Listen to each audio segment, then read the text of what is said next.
Hey guys, it's me, Angel, and I'm bringing you behind the mic yet again. I'm joined by a very special guest today. Judge Wendy Davis is here from the Allen Superior Court System. She handles a lot of the heavy cases here in the city, and I'm so glad you could join me today. Thank you. It's my pleasure to be here. Now, tell me about your experience being a judge here in the city of Fort Wayne and how specifically you're seeing that target the urban community.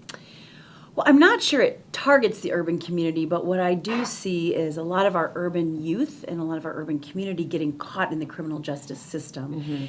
And being a part of the mayor's Fort Wayne United and really seeing this initiative come together has really, to me, has brought a lot more hope to trying to figure out the problem of why some of our urban youth are getting caught in the criminal justice system. And sometimes as well, once they get in, it's hard to get out. You know, the consequences of their actions, once they come in front of me and I'm in the felony adult arena, sometimes it's too hard to turn that around. So we got to catch them at the beginning when the youth and really cultivate positive experiences and breathe life into what they can really do as far as success in our community. And that's so awesome that you mentioned Fort Wayne United, which is the mayor's amazing initiative focused on young men and black boys, particularly in the Fort Wayne community, because of the epidemic of homicide that's going on nationwide.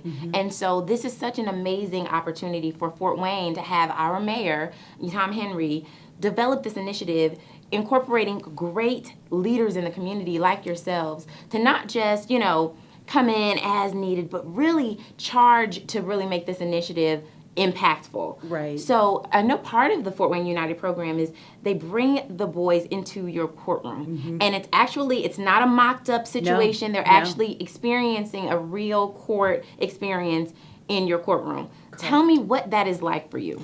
Well, the first time they did it, IRIC brought in probably 35 young black males, and they're very respectful. You know, they come in, and the criminal courtrooms are open to the public, so anybody can come and go.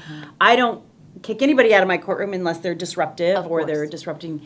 And I think it was really good for them to see, well, a lot of things. First of all, to see what bad consequences, when you go out and commit crimes or make bad choices or poor choices, and a lot of the choices begin with drugs or alcohol, and young kids think, this is not a big deal, but those decisions lead to bigger decisions that can be then in front of me, and those consequences can be very severe. So for them to see the consequences of their actions or other bad actions is one thing. The other thing that I think is extremely positive is I think there's also a message there that the criminal justice system, and at least in my courtroom, it's fair. It's a fair system, and I know all of my colleagues in Superior Court. I'm blessed to have the colleagues that I have because, every judge I feel like really tries to make good, fair decisions. And then they also can see, I've told them afterwards, after they sit in a lot of court hearings, that, I encourage them that there's places in law and to be a colleague of mine someday on the bench or to be a police officer or to do things that are positive for the community. So I think bringing a lot of these kids in the courtroom and seeing both the positive and the negative is very impactful. For sure. And I think what's so unique about Fort Wayne United is that it bridges the gap not just between the youth and the police department, but the youth and the judicial system overall. Because you guys have some key players.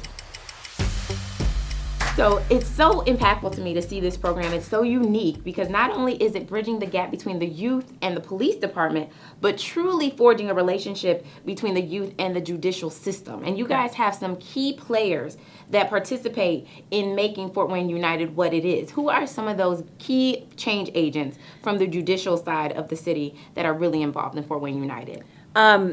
So myself and Deputy Chief Derek Westfield, we head up the subcommittee, the Justice Subcommittee. But a lot of people want to give credit to myself or the Deputy Chief, but really and truly around that table is Kim Churchward, who's the Executive Director of Community Corrections, Eric Zimmerman, which is the Chief Adult Probation Department's chief officer.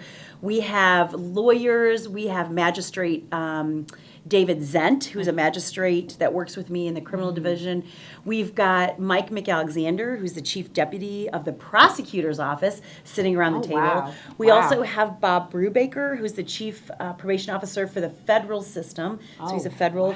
So we really have the real key players around the table. Then we also have Quentin Ellis and some other lawyers that are playing really key roles in trying to figure out how the criminal justice system, if these individuals are getting clogged in there before they are starting to commit the violent crimes. Absolutely. So the non-violent kind of young youth that are dipping their toe in the criminal justice system, how can we utilize community corrections, probation, our juvenile system to try to flip-flop them and get them out of the system and back on the path of success. Awesome, awesome. And that is so amazing. That's why it's so important that we support, get your boys involved. Fort Wayne United. For more information, call 311 or visit them online at fortwayneunited.org. Thank you so much, Judge Wendy It's my Davis, for pleasure. joining me. My It's pleasure. always a pleasure having special guests like you that are doing amazing things here in the city here with me. So more Behind the Mic coming up here with B96.9.